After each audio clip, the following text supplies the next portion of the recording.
आज हम डिस्कस करेंगे फिजिबिलिटी स्टडी। फिजिबिलिटी स्टडी क्या होती है? जब हमें यूजर्स की रिक्वायरमेंट रिकॉग्नाइज हो जाती है, यूजर्स की रिक्वायरमेंट मुझे पता चल जाती है।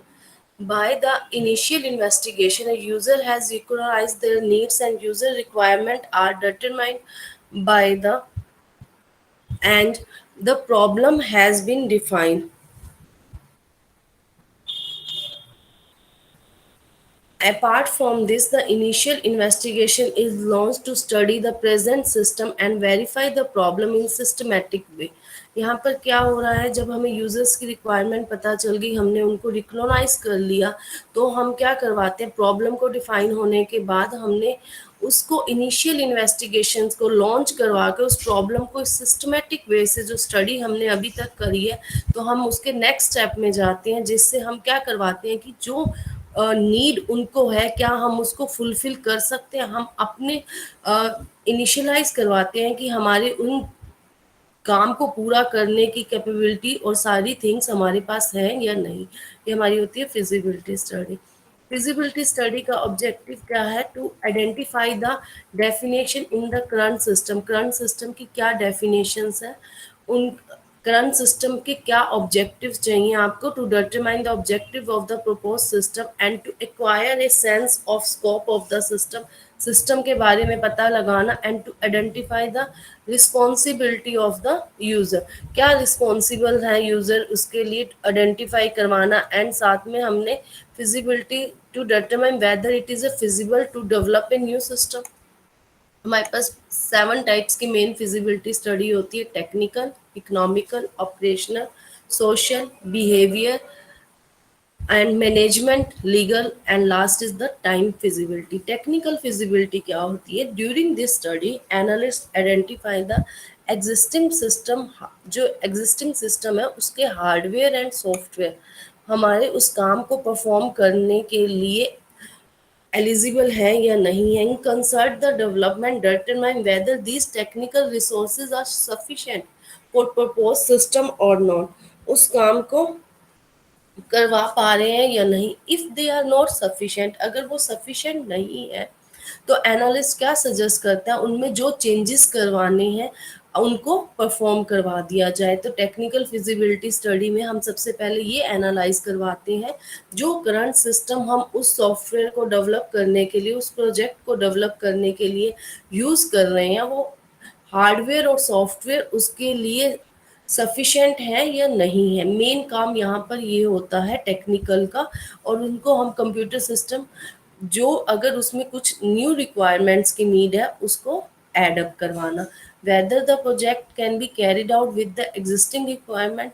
क्या वो एग्जिस्टिंग रिक्वायरमेंट से चल जाएगा? अगर नहीं, वो इनफ नहीं है, तो हम क्या कर सकते हैं उसमें, क्या नई टेक्नोलॉजी हमें नीड है और कैसे उस काम को हम परफॉर्म करवा सकते हैं। ये सभी काम कहाँ होता है? टेक्निकल फिजिबिलिटी में। नेक्स्ट है हमारा इकोनॉमिकल फिजिबिलिटी। इकोनॉमिकल फिजिबिलिटी क्या बताती है?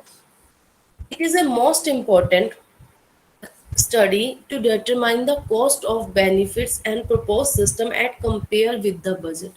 अब आपने कोई प्रोजेक्ट बनाना है, उसके लिए क्या वो बजट सफिशिएंट है या नहीं है। The cost of project should not outleap the budget. मतलब आपका बजट क्या था और जो प्रोजेक्ट आप बना रहे हैं उसमें क्या आपका बजट उससे ज़्यादा तो नहीं जा रहा। इस चीज़ का पता लगाना। The cost of project include, cost में क्या इंक्लूड होगा? Hardware cost, software cost, development and implementation. जितने भी टाइप्स की कॉस्ट हैं उन सभी को साथ हमने एनालाइज करवाना कि ये हमारी इकोनॉमिकल फिजिबिलिटी के अकॉर्डिंग है या नहीं है। The cost benefit analyse is to perform to determine the benefits and serving that are expected. इसमें हमारे पास क्या होता है, हमने benefits are found to more than the cost. हमें जो कॉस्ट है ना उसको बनाने से, उससे ज़्यादा हमें बेनिफिट होना चाहिए। उससे ज़्यादा नहीं तो कम से कम उतना तो बेनिफिट्स हो जो हम उस काम को परफॉर्म करवा रहे हैं। इसी में हमारा क्या है, इसमें हम क्या देखते हैं, प्रोजेक्ट की इकोनॉमिकल फिजिबिलिटी देखते हैं और साथ में हम सफिशिएंट बेनिफिट्स हमें मिल रहे हैं उस कॉस्ट के बाद या नहीं। अगर आप कॉस्ट ज़्यादा लगा दीजिए और आपको बेनिफिट ना हो, लॉस में जा रहा हो, उसका भी कोई यूज नहीं है। नेक्स्ट है हमारी operational feasibility. During the operational feasibility study it is determine whether the system will operate in way the user wants or not। जो ऑपरेशनल फिजिबिलिटी स्टडी क्या बताती है कि जो सिस्टम ऑपरेट कर रहा है यूजर, क्या वही है चाहता है या कुछ और। इस स्टडी में हम क्या करवाते हैं, system will work when develop and install. मतलब कि जब हमने सिस्टम पे काम किया था उसी अकॉर्डिंग वो डेवलप है या इंस्टॉल है। ऑपरेशनल फिजिबिलिटी स्टडी का मेन काम होता है कि जो यूजर्स के नीड थी ना, उसमें जो करंट ऑपरेशन काम कर रहे हैं उसमें वो सेटिस्फाई है या नहीं, मतलब उनको उन पे काम करना आ रहा है या नहीं। इसमें हम रीट्रेनिंग करके भी उनकी नीड्स को इम्प्लीमेंट जो हुआ है उसको रीट्रेनिंग करवाकर उनको बता दिया जाता है। Whether the system can be use, it is develop and implement. And next में क्या है कि हमारा social and behaviour feasibility. Social and behaviour feasibility क्या होती है, to determine whether a propose project will be acceptable to the people और not. मतलब सोसाइटी उनको एक्सेप्ट कर पा रही है या जो यूजर्स हैं जिन्होंने उस पर काम करना है, स्टाफ मेंबर्स हैं, क्या वो उस प्रोजेक्ट जो भी डेवलप हुआ है ये चेक करवाना कि वो उसके साथ काम कर पाएंगे या नहीं कर पाएंगे। And estimate should be there for made from how strong reaction the user staff is like their development of the propose system. Day to day working जो हो रही है, क्या वो पीपल्स उनको एक्सेप्ट कर पाएंगे जो भी वो प्रोजेक्ट तैयार हुआ है। ठीक है। देन मैनेजमेंट फिजिबिलिटी स्टडी क्या होती है, इसमें हमने जो प्रपोज सिस्टम तैयार करना है तो उसमें क्या है, वो मैनेजमेंट के लिए एक्सेप्टेबल है और नहीं है।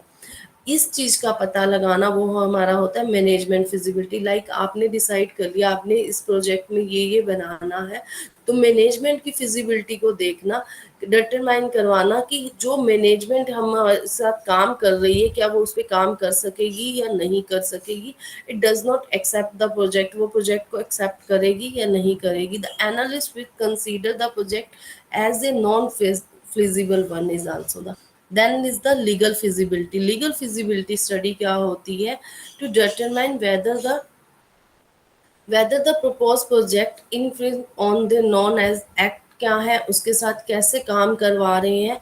एंड हमें क्या पता होना चाहिए कि लीगल जो टर्म्स होती हैं, लेबर लॉ या हमने कहीं से ट्रेड करा है मार्केट से, उसके रिगार्डिंग उन सभी के पास कॉपीराइट्स इन्वॉल्व हैं या नहीं है, लाइसेंस है या नहीं उस काम को परफॉर्म करवाने का। लाइक हमारे पास रूल्स है कुछ, कोई भी काम परफॉर्म करवाते हैं, बिजनेस करते हैं, तो हमारे पास उसके लिए एक तरह से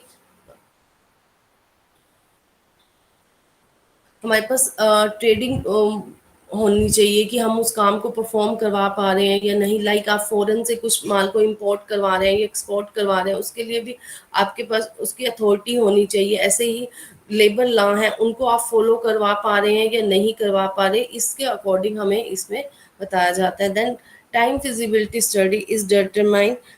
टाइम फिजिबिलिटी क्या बताता है कि whether the propose system can be implement full within the time frame. जो टाइम फ्रेम हमें गिवन है, क्या हम उसमें उस काम को परफॉर्म कर पाएंगे या नहीं कर पाएंगे। If project take too much time, अगर प्रोजेक्ट बहुत ज़्यादा टाइम लेता है तो हम नॉर्मली क्या करवा दिया जाता है, उन प्रोजेक्ट को रिजेक्ट कर दिया जाता है। लाइक अगर आपने प्रोजेक्ट कंप्लीट होने के टाइम के बाद उनको डेवलप करके दिया तो वो एक्सेप्टेबल नहीं होता। स्टेप्स क्या है फिजिबिलिटी स्टडी के लिए, हम सबसे पहले क्या करवाते हैं, एक टीम डेवलप करवाते हैं from a project team, appoint a project leader, जो जिसको हम क्या बोलते हैं, सिस्टम एनालिस्ट। अब अब आप जो भी प्रोजेक्ट है उस पर बहुत सारे पर्सन्स काम कर रहे होंगे, उनकी एक टीम्स होगी, उसमें से एक पर्सन्स को सिलेक्ट करना बहुत कॉम्प्लेक्स टास्क है, जिसको हम क्या करवाएंगे, प्रोजेक्ट लीडर बनाएंगे, जो हमारा क्या बोला जाता है, जिनको system analyst. The team is consist analyse the user staff, in many case the outside of the consult and information specialist to join the team until the job is completed। Next is prepare the system flow chart. Next step क्या है, जब आपने system analyst appoint कर लिया as a project leader, हम क्या करवाएंगे, flow chart बनाएंगे कि जो हमारा एग्जिस्टिंग सिस्टम था वो क्या था, क्या इनपुट थी, उसकी क्या आउटपुट थी, और साथ में क्या डिसाइड करवाएंगे, एग्जिस्टिंग सिस्टम की डिटेल में हम रीड आउट करवाएंगे और देन उसके साथ हम आगे क्या काम परफॉर्म करवा सकते हैं। प्रिपेयर करवाना सिस्टम के फ्लो चार्ट्स को, जो करंट सिस्टम है उनके फ्लो चार्ट्स को प्रिपेयर करवाना। नेक्स्ट हमारा क्या है, इन्यूमिनेट इन्यूमिनेट करवाना प्रोटेक्शनल प्रपोज सिस्टम। ये स्टेप में हम क्या बताते हैं कि हमारे पास कैसे हम जनरलाइज करवाएंगे फ्लो चार्ट को from logical to physical system. Another accept में हम क्या कंसीडर करके चलते हैं कि जो हार्डवेयर वो हैंडल कर रहा है टोटल सिस्टम की रिक्वायरमेंट के अकॉर्डिंग, उसके लिए उनके पास सफिशिएंट प्रोसेसिंग है या नहीं है। An important accept hardware processing and main memory, उनकी मेन मेमोरी के साथ वो एक्सटेबल कर पाएंगे या नहीं। And next is describe the identify characteristic of the propose system. From the proposed system consider, the team begins the primary evaluation and attempt to reduce them the manageable number। Technical knowledge है, जो experts हैं उनके लिए जो hardware software area है critical for the determine, उनको determine करवाना what each propose system can और कैन नॉट डू। जो आपका प्रपोज सिस्टम है आइडेंटिफाई करवाना, उसकी करेक्टरिस्टिक्स को बताना कि टेक्निकल वे में उनकी नॉलेज को प्रोवाइड करवाना कि हार्डवेयर सॉफ्टवेयर एरिया में उनको किस तरह से वो सिस्टम काम कर सकता है और नहीं कर सकता। And determine the evaluate performance and cost effective of each proposed system। यहाँ पर जो आपका proposed system है परफॉर्मेंस को इवेल्युएट करवाना किसके according, against the system performance requirement senior the priority of the feasibility study, whatever the criteria to be the clause and match is also their trade off, offer necessary the select the best one। आपने जब भी system को determine करवाना है तो साथ में हमने क्या देखना है कि इवेल्युएट करवानी है सिस्टम की परफॉर्मेंस को किस अकॉर्डिंग, सारे फेजेस के अकॉर्डिंग, कॉस्ट के अकॉर्डिंग। अनदर फेजेस है इंफॉर्मेशन गिवन्स के रिकॉर्डिंग की किस तरह की हमें इंफॉर्मेशन दे रहा है, कैसे वर्किंग को करवा पा रहा है। System performance criteria evaluate against the cost of system and determine which system is likely the most, कैसा सिस्टम ज़्यादा लाइक किया जा रहा है, मोस्ट कॉस्ट इफेक्टिव है और यूजर्स की परफॉर्मेंस की रिक्वायरमेंट करना, उसमें से हमने बेस्ट वन सिस्टम को चूज आउट करवाना है। Then weight system performance and cost data. Sometime performance को हम इवेल्युएट नहीं कर पाते, क्लियरली नहीं बता पाते कि हाँ कि ये यहाँ पर प्रॉपर है इधर नहीं है, मतलब दोनों काम परफॉर्म करवा रहा है बट बेस्ट कहाँ पर करवा पा रहा है, एक प्रॉपर वेट नहीं दे पाते। इसके लिए हम क्या करवा सकते हैं, एक फिगर बना सकते हैं, एक टेबल बना सकते हैं। For example if the accuracy creation is twice important the response type factor, like हम उनको वेट दे दें, वेट 1 2 3 और 4। वेट 1 किसके लिए है, वैल्यू 1 दी है पुअर, 2 फेयर के लिए, 3 गुड के लिए, 4 वेरी गुड के लिए, 5 एक्सीलेंट के लिए। एक हमने रेंज दे दी, इन तरह से हम नंबर्स को आइडेंटिफाई करवाएं। इससे हमें क्या हो जाएगा, हम कैलकुलेट करवा पाते हैं performance and the cost of the date. जो पहले वाला सिस्टम था उसमें हम परफॉर्मेंस एंड कॉस्ट को इफेक्टिव वे में कैलकुलेट तो कर पाते हैं बट हम डिटरमाइन नहीं कर पाते कि बहुत सारे सिस्टम में से किसकी कॉस्ट कम आ रही थी, किसका जो परफॉर्मेंस है वो ज़्यादा है। बट अगर हम उसके अकॉर्डिंग नंबर्स प्रोवाइड करवा दें तो हम इजीली उस काम को परफॉर्म कर पाएंगे और कैटेगरी वाइज हम उनकी रेटिंग को डिटरमाइन कर पाएंगे। Sum the score column and each propose system. Next, select the best proposed system. The system with the highest score is considered the best system. Assume the weighting factor are fair. Weighting factor को हम fair मान के चलते हैं और बहुत सारे systems हमने अलग अलग इवेल्युएट किया है, मतलब कि जो हम सिस्टम बना रहे हैं तो उसमें हमने अलग अलग पार्ट से इवेल्युएट किया है, तो उसके अकॉर्डिंग हमने डिटरमाइन करवाना कि कौन सा सिस्टम मेरा बेस्ट है। Next, prepare the feasibility study report and submit to the management. Final document क्या होता है, जब आप कंप्लीट फिजिबिलिटी स्टडी करवा चुके हैं तो उसकी एक रिपोर्ट प्रिपेयर करवाना, जिस रिपोर्ट में हम प्रोजेक्ट लीडर ने जो भी और प्रेजेंटेशन के अकॉर्डिंग बताना कि क्या क्या काम परफॉर्म हुआ है और कैसे कैसे हुआ है। एक तरह से रिपोर्ट को प्रिपेयर करवाना ये एक डॉक्यूमेंट होता है जिसको हम फिजिबिलिटी स्टडी रिपोर्ट बोलते हैं और इसमें प्रोजेक्ट लीडर जितना भी काम परफॉर्म हुआ है फर्स्ट टू लेके एंड तक उन सभी की इंफॉर्मेशन को मैनेजमेंट तक प्रोवाइड करवाना। अब जो फिजिबिलिटी रिपोर्ट प्रोवाइड करवाई जाती है वो एक फॉर्मल डॉक्यूमेंट होता है। उस डॉक्यूमेंट्स में हम किन किन फैक्टर्स को इंक्लूड करवाते हैं, किन किन सेक्शन को इंक्लूड करवाते हैं, रेदर देन जैसे कि डॉक्यूमेंट है तो वो मैनेजमेंट के लिए किस तरह से यूजेबल होगा, उसमें हम क्या क्या डिटेल्स देंगे जिसके अकॉर्डिंग वो परफॉर्म करवा। First is the covering letter. तो सबसे पहले जब भी रिपोर्ट्स प्रिपेयर की जाती है वो एक किसी लेटर्स में दी जाती है according to that table of the content. उसमें हम वेरियस लिस्ट होती है फिजिबिलिटी की रिपोर्ट के पेज नंबर के अकॉर्डिंग। Third, overview. उसमें प्रेजेंट किया जाता है overview of the project problem. Problem क्या थी, propose system, and scope of the, scope क्या है इसका आगे, और पर्सन जो उनको कंडक्टेड करवा रहे हैं उस पर स्टडी करवा रहे हैं। नेक्स्ट इस description of the existing system. जो एग्जिस्टिंग सिस्टम था उसका डिस्क्राइब करवाना कि ये उसमें काम परफॉर्म होता था और नेक्स्ट हम क्या परफॉर्म करवाएंगे। सिस्टम की रिक्वायरमेंट्स, एक सेक्शन में हम सिर्फ रिक्वायरमेंट्स को बताएंगे कि क्या क्या रिक्वायरमेंट्स की नीड है, उन सेक्शन में हम सिर्फ उस चीज़ को बताया जाएगा। Next, description of the propose system. अब डिस्क्रिप्शन करवाना प्रपोज सिस्टम को, हाईलाइट करवाना कि क्या क्या क्या रोल है उसका, जो प्रॉब्लम थी उसको सॉल्व करवाने के लिए। लाइक कोई प्रॉब्लम आई थी, हमने उसके अकॉर्डिंग एक न्यू सिस्टम डेवलप करवाना था, तो उसके अकॉर्डिंग हमने यहाँ पर बताना, प्रेजेंट करना कि क्या क्या हाईलाइट्स करवाना उनको कि इसमें हेल्प करी, रोल क्या रोल प्ले करवाया उस प्रॉब्लम को सॉल्व करवाने के लिए। नेक्स्ट है डेवलपमेंट प्लान। तो उस प्रोजेक्ट को बनाने के लिए हमने कोई ना कोई लाइफ साइकिल परफॉर्म करी होगी ना, जिसको हम बोलते हैं software SDLC, software development life cycle.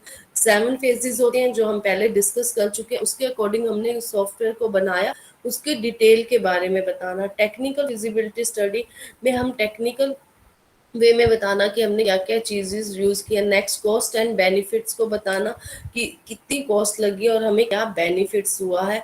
Operational feasibility study हमें क्या बताती है कि जो भी हमने यहाँ पर ऑपरेशंस परफॉर्म करवाए हैं वो ह्यूमन रिसोर्स की रिक्वायरमेंट को कंप्लीट करते भी हैं या नहीं करते, उसके अकॉर्डिंग यहाँ पर हम डिस्कस करते हैं। और ये हमारा क्या बताता है